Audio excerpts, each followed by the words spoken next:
Hi, everybody. It's great to be here. I hope you've had a good summit, and it's only going to get better, so stay tuned. As Terry mentioned, when we founded NCWIT, also long ago, we did it on 4 basic principles. The first one is research-based practice. We all read a lot of things about this works or that works or this and that, but very strong foundation in research. You see it out in the resources. You saw it in the plenary sessions. The next one was free access to information, really making sure that change leaders had free access to this research-based information, including this summit. Next one is, and Terry mentioned this yesterday in her opening, that in fact, we believe that a broad range of ideas influences innovation. We need all thinkers at the table to really impact the innovation that's really changing the world. And the fourth one, which we're doing now, is to really come together as a community and celebrate the accomplishments of people who have come before us as technical innovators and those who will follow, such as our Collegiate Award winners. So the Pioneer in Tech Award was introduced in 2012 to do just that, to honor innovators who have come before us and made terrific contributions to technology. And it's one of our favorite awards, and this year is no exception. We're really happy to recognize Marion Croak as the 2026 Pioneer in Tech Award. We have a great video to show, and if we can cue the video, I am told I'm supposed to go sit back down and watch it. So can we roll the video? I think Marion was able to see the art of possible because she has a particular mindset and creative genius. If she can dream it in her mind, she can make it so. In Marion's mind, we can do anything. What Marion did was turn those creative sparks into groundbreaking innovations. If you look through all of that, you see threads of how do you make this as beneficially useful to people everywhere. I think Mom's core focus in her work is about extending access to those who don't have it naturally. I want the next generation to believe that the way things are does not have to be the way things will be.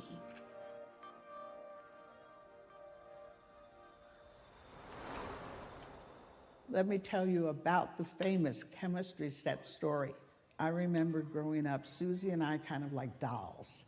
Marion kind of wanted different types of toys and things to expand on her curiosity and her experimental ways. So my dad got her this chemistry set, and whatever she did resulted in a small fire. Didn't burn the house down, but it did some damage. I remember that so vividly.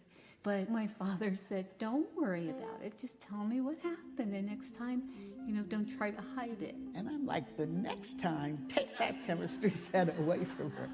But no, he was very encouraging and very nurturing, and trying to help her, actually, to figure out what went wrong. He would always encourage me to ask why. And I did ask lots of questions.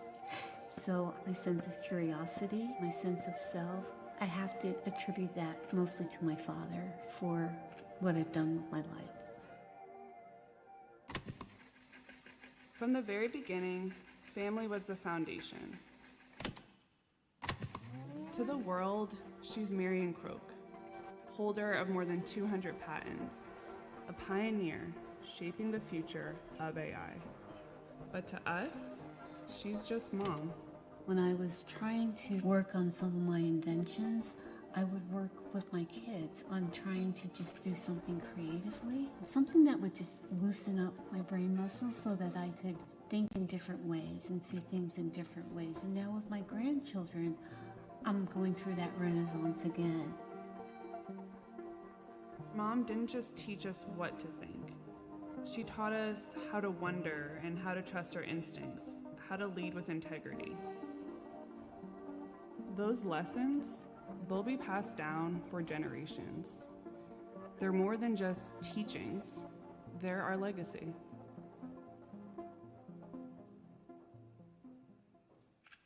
Is there a moment or story about Marion that has really stayed with you over the years? I've known Marion Since probably the mid-'80s, Marion and I worked together on many transformations at Bell Labs. What stands out about the culture of Bell Labs was the animated hallway conversations, the technical debates, and the sparks of creativity that were constantly in the air. And what I remember was Marion being at the center of these raucous team meetings, leading things, directing them.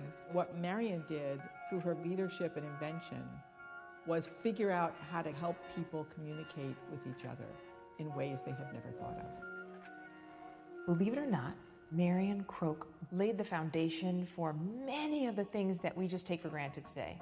Things like voice over internet protocol. When you get on your video call at home, you have Marion Croak in part to thank. Now we're all on Zoom, we're all FaceTiming, and thinking about her contributions there. Mom is on the patent for voice over IP, particularly during COVID, during the pandemic, being able to still connect over the internet. Mom's really core focus in her work is about extending access to those who don't have it. I remember as a kid, Katrina hit, and I remember sitting on the couch with her. She was just looking at the TV, and all these people were just displaced. She said, how can we help these people? That's when she thought of Text to Donate. Text to Donate, in the context of Katrina, when this technology was developed, was so critical because people needed access and they needed it immediately. The needs were emerging so fast, and that just cut through the red tape to be able to have this technology delivered and those funds delivered to the folks that needed it. How many people have looked at a problem and then been bold enough to say, I can solve it? Whoa, not just solve it at scale. To say, I can create a tool that everybody in the whole world can use to make the world a better place. We all have ideas, but it takes a special person to make good on those ideas, to see them through. A patent is evidence that she both thinks and she acts.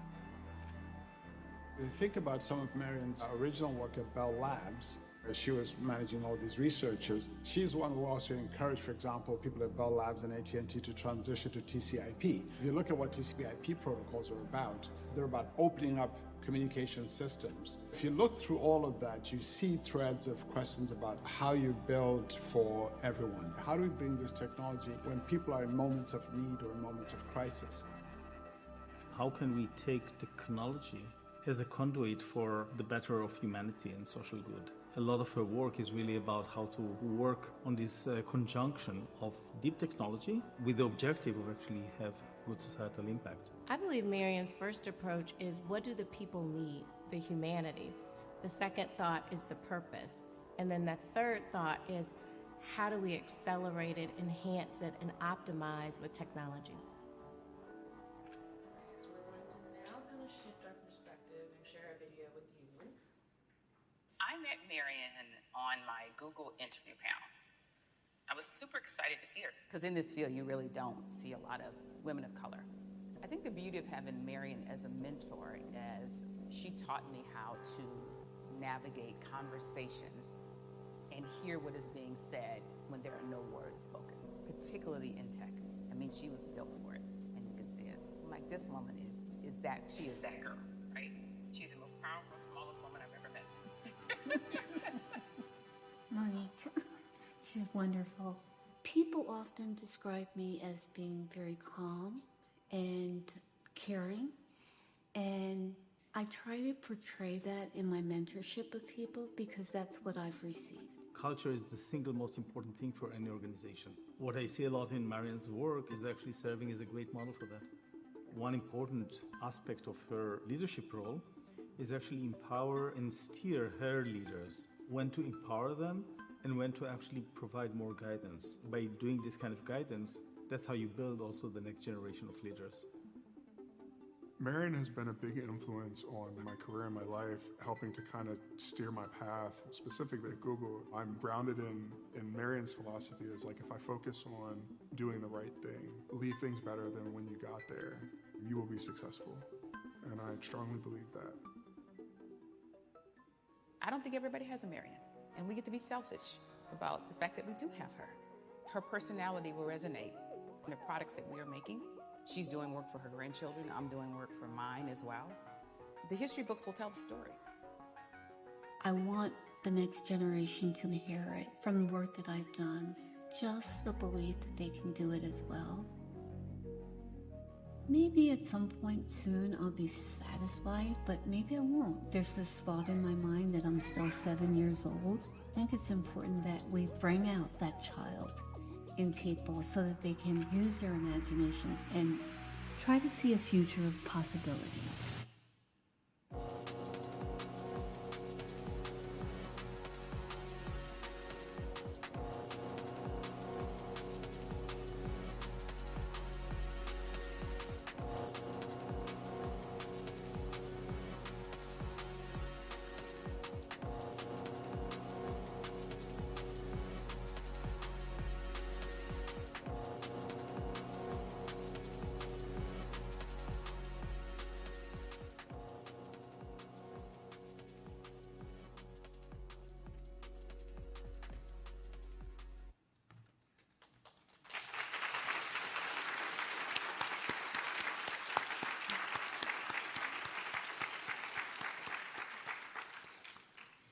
That's such a great video and an editorial statement. Go Bell Labs, you know? It was a place where people like Marion could thrive and do all that great work, so yay for that. I know the kind of work she was doing there because I was working in a similar place on putting voice over IP and TCP/IP into communication systems, right? And she was doing the hard stuff, the protocol layer. But you know, we were exchanging jokes last night. This is a real geeky moment, so hold on. We were talking about how TCP/IP was a much better protocol right from the very beginning, right? And in fact, who could ever think asynchronous transfer mode would win this battle of how we send voice and data in communication systems? And we rolled our eyes and we laughed. I looked it up this morning, though, and asynchronous transfer mode is almost dead. Yeah, so we were right. And you are the inventor of it all, so that's just phenomenal. I can't even believe it. 200 patents? What is that about? That's like crazy. I don't know, that's a lot. So it is really great to be able to honor her here today. You heard a lot of her credentials. Of course, she worked at AT&T and Bell Labs and did a lot of groundbreaking work there. And she didn't stop there. You know, coming to Google, she is now, and I'm going to read this, make sure I get it just right. She's a VP of Human-Centered AI and Foundational Machine Learning. You saw that she was inducted into many very prestigious organizations, the National Inventors Hall of Fame, the National Academy of Arts and Sciences, and I went home and did a little more because you told me last night that you have a new award lately, the IEEE Founders Medal. So let's give her a round of applause for that, yay.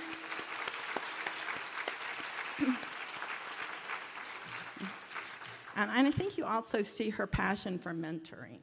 And in particular, you know, mentoring the next generation. And it's so nice that she's here with our Collegiate Award winners today, and she wants to say a few words about that as well. Certainly supports many STEM initiatives, serves on many boards, and believes quite sincerely that we need all minds at the table. We need a broad range of talent to invent the technology of the future. So please join me in welcoming Marion Croak, our 2026 Pioneering Tech Award winner, to the stage.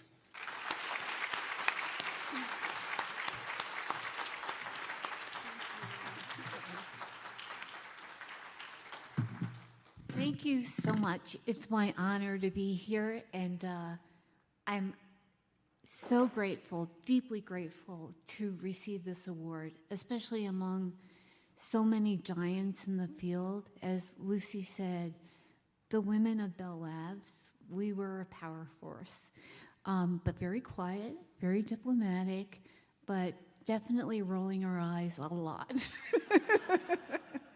And we were strong. You know, if you think about that time in the 80s and 90s, when so many women were just really breaking into the more technical fields, we were able to push back, which is a good thing. You know, we were able to say, I know I spoke to the head of the Voice Network and I said, why are we investing in proprietary technology again?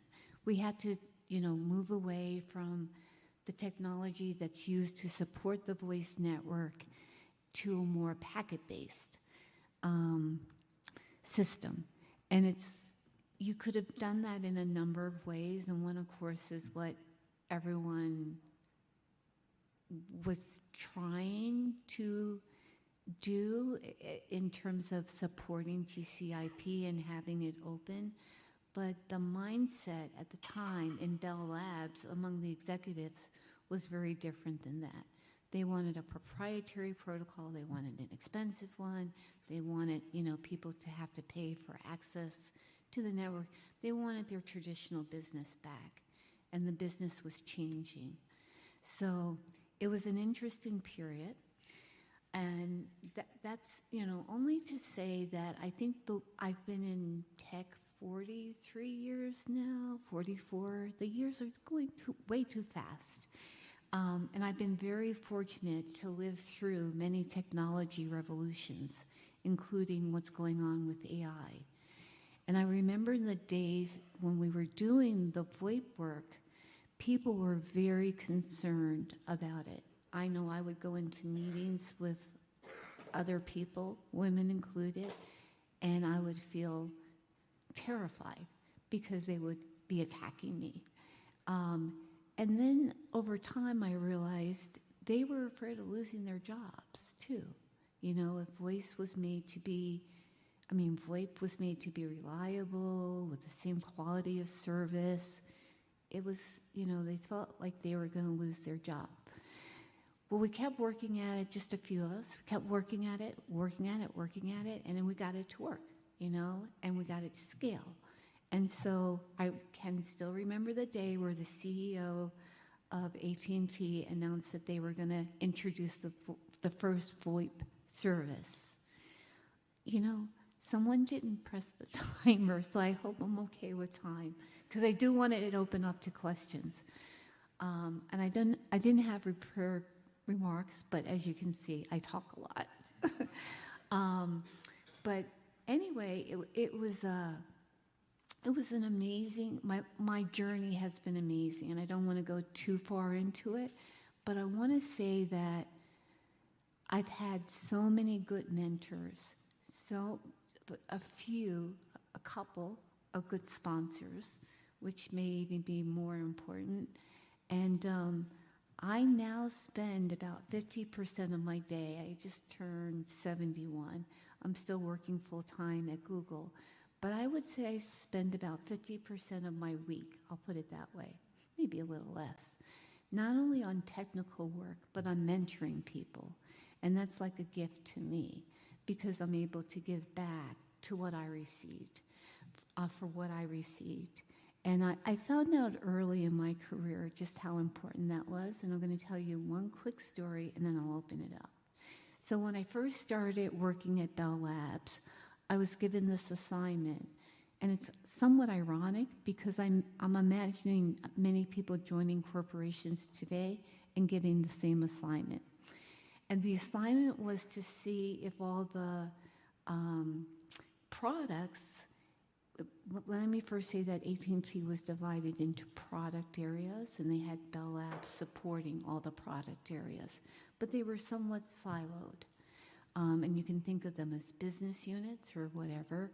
And so my first assignment was to look and see if these various products from, the product areas were interconnected, so that customers of one product area could receive a message from a customer from another product area, because that was during the time of mergers and acquisitions, and companies that had been disparate that were now together, and so they needed to be able to communicate. So I thought, oh, that's an easy assignment. And so, and they said, and then if we can't, define a protocol to help. So I'm sure, any of you that were in Bell Labs at the time were part of this. I don't want to act like I did this all on my own or anything. But anyway, we did the research. We found out the products did not interconnect the way that they should. I don't know if you remember that. And we came up with a protocol. And so the president of the labs at the time, he was Ian Ross. He then asked us, he asked me as representing a team that had done the work to present the work to his senior vice presidents who own these products. So I thought, good, okay, we did a good job. Shouldn't be that bad. Well, first of all, we were in a room that was way too small. There were about 10 men. They were all men, with their jackets on. It was just so inappropriately small, and it was hot, and there were about 10 of them. I was the only one standing, and I was in front of a ViewGraph projector. And for those of you that are too young to remember, these were big, clunky things that had this huge, very loud fan going all the time, so you had to speak loud, and they were generating so much heat. And so that room was boiling. So nevertheless, midway through my presentation, very slowly, very, very, very slowly, it started. You could almost sense it. And then it erupted, almost like a volcano would. And I started being interrogated, and it was like, you're wrong, you're dead wrong, this is a mistake, this does not reflect reality. Each one by one, tearing it apart. I forged ahead. I was trembling. You shouldn't be standing in front of a ViewGraph projector. You have to stand to the side. So they asked me, could you stand to the side so we could see your charts better? I couldn't move. That's how scared I was. I was trembling, and I felt like a little pebble on the beach, right? Because they had I was only, I think, there for a year, and it's like, okay, so it's over this fast. After doing all the research, and, I guess I don't know how corporations work. So after I had finished the presentation, I walked out of the room. They said, thank you, and I walked out of the room. One of my direct managers walked with me, and we were in this sunlit atrium, and it was just beautiful. And I was saying, well, I tried my best. And he kept talking to me. And then the senior vice president, who was really in charge of all of this in the labs, Joe Timko, for any of you remember him, he's very tall, maybe 6'3", 6'4", very thin, ramrod straight, and he always walked like a general. Very soft-spoken, though, and a good person. But, he came marching down that hall, and it was like, okay. So here it comes. I'm going to be fired, but, the economy's good. I can find another job. And so he said to me, Marian, I just want to tell you, I am so glad that you're here. And that sentence empowered me, and to this day it does, because it liberated me, and it gave me the freedom to understand that the most important thing is to do what's right for the business, not to, get involved in organizational politics, not to hide things. Not saying that that was typical in Bell Labs, but this must have been a deeply embarrassing moment for those senior VPs, and I wasn't as sensitive about that.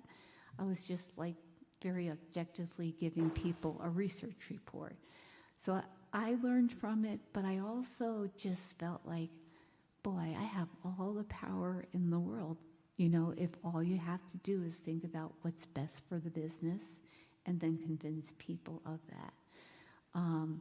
So that person, you know, who came to say that to me became one of my first mentors. And it was so powerful, you know, and it continues to this day what he told me. So I could keep going on and on about this, but I'd love to open it. I don't know how many minutes I have left because 10. Okay, good. So I'd like to open it up for questions. If anyone has any, I'd be happy to answer. I have one. Okay, sure. What would you, right in front of the microphone too. What would you recommend to other mentors? Like what is your strategy for having that authentic connection? Yeah, so, you know, listen, that would be my number one thing is listen. I would say be cautious in the guidance that you give. Try to keep it open-ended because things are moving so fast and we all have certain beliefs that may change as time goes on. Like right now, AI is a wonderful tool. It's also a big risk. It may not be as reliable as it should be. It's not as reliable as it should be. But 5 to 10 years from now, it will probably, even maybe sooner, it will probably grow in its real, tangible importance. And just as you're mentoring people, just realize things are going to change and try to empower them to be kind of an owner of that change, like a leader where they could lead that change. Find out what they are deeply interested in or could get interested in and tell them just to not follow that passion because you want to be careful of what you're passionate about. But if it's a solid area that looks like it's going to grow and needs help, and maybe even if it's going in the wrong way and you want to fix it, jump on that. Jump on that, and just be there because they're going to have moments, which I did not talk about, of failure. Lots and lots of failure, especially if they're trying to do something new. And you're going to have to be there to kind of hold their hand and let them know it's not you. That's the nature of, a technology advancement. And in order to, advance, you're going to have to fail and learn from the failure, embrace it, analyze it, listen to your critics, and understand why they're critical. Is it a fear that they have, or is there really something true about it? So, like when people were criticizing us, I'm going to say, since it wasn't just me, but criticizing us for moving the voice network to IP, they had some really strong, very well thought out objections to it, and we had to address all of those in the work that we were doing.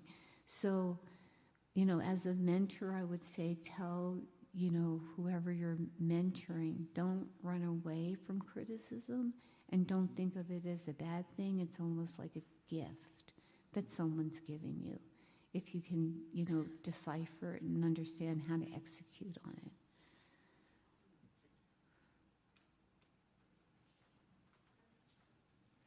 Hi.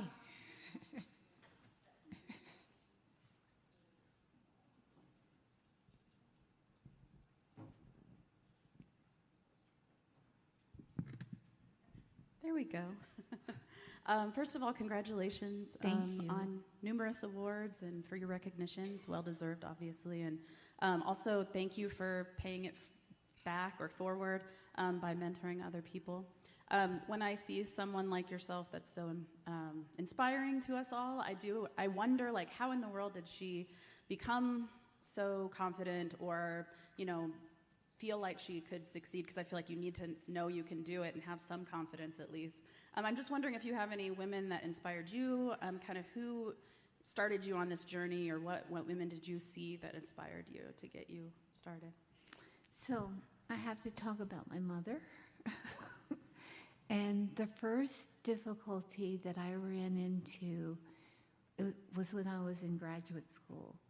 And there was a committee, and to be honest with you, I don't remember the exact details, but I felt like I wanted to give up. And I felt like there was something just not healthy in the committee. And I remember calling my mom and telling her about it. And she said, don't let that group of small men who mean nothing to anyone outside of their fields stop you. And, you know, to me, they were gods. And I had never thought of them as just normal people that I could actually, you know, disagree with and, you know, be able to talk to at the same level that I'm at. I wouldn't say I have a whole lot of confidence, you know, but I like to explore and I like to take on a challenge that everyone says, and I think I'm actually a naive person because I love to take on these challenges that everyone runs from and just to see if I can do it. So right now, pray for me because my job is to make AI more, you know, intelligent in what it's doing, but not in that doomsday way, but in a way that can really help people get the answers that they need and the support that they need, and the hallucinations will stop, the craziness will stop, the inconsistency. So that's my job now. I enjoy it. It gives me a lot of fulfillment. The teams that I support are amazing. You know, very strong leaders. You know, they could do it all on their own. So I'm just there to support them. But it's been a journey. It's been a journey. And I wouldn't say that I'm confident, but I can look at another person, no matter what title they have, and see that person as a person. I don't use the term little man, but that's the term my mother used because she was trying to protect me. What did you say? That group of small men, I think, or something like that. But, you know, you have to have some of that inside of you. You don't have to ever show it, but you have to have that, you know, in your mind that you're talking to a peer, no matter who they are. Yeah. I think you had a question. Oh,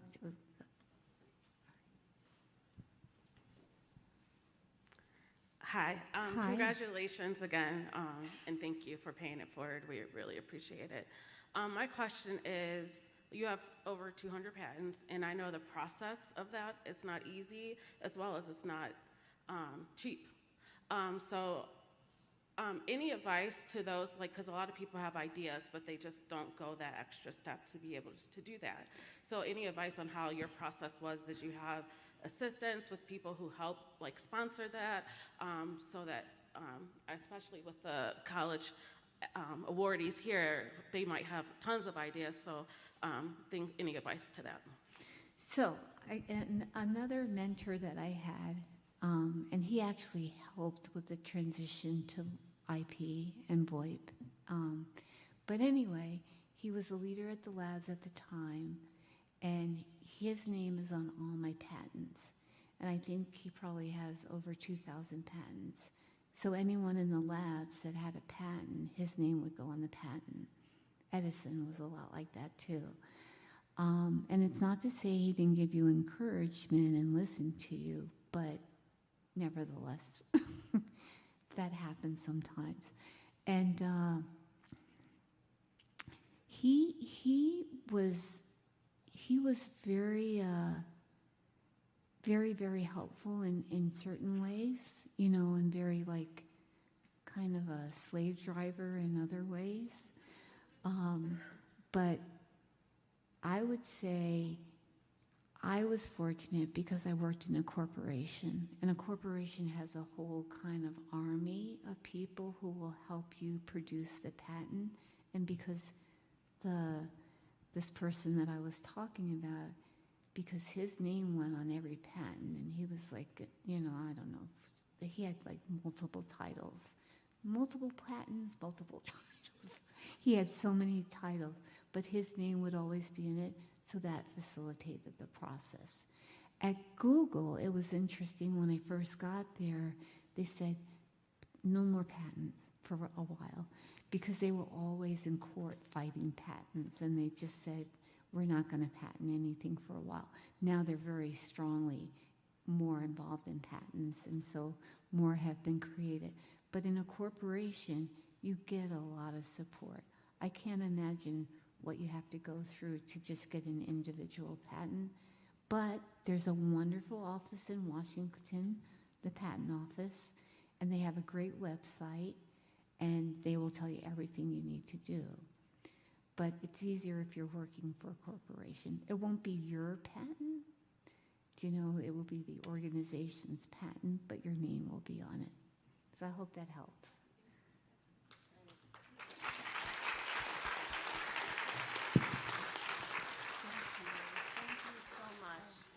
We're going to give your award here, and Tanner's going to carry it down for you. But we have this beautiful award for Marian to thank you for her work. Thank you.